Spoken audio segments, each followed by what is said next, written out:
Bahaya kat sini bila coolant ni berkurangan, lama-lama enjin boleh overheat. Assalamualaikum, salam sejahtera. Kita kembali lagi ke Transmatic Autobenz. Okey, hari ini kita ada satu model ni, W205 C-Class. Okey, kereta ni customer ni dia komplain coolant level low. Dia drive, coolant level low. Drive, coolant level low. Dia asyik kena top up je. So dia datang ke sini, kita diagnose, kita check, kita gunakan pressure tester. Kita dapati ada leaking lah. Kita recommend dengan customer tinggalkan kereta. So by visual check, kita check, kita dapati dia punya thermostat housing dia dah bocor.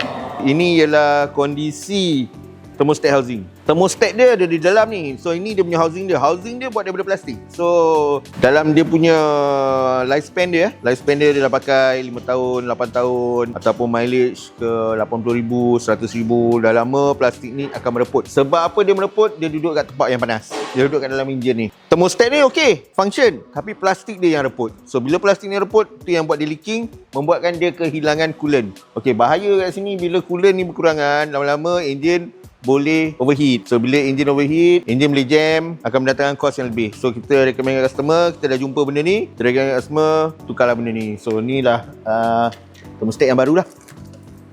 So dalam keadaan kondisi yang baik lah. Original parts. Kita akan pasang balik kat sini lah.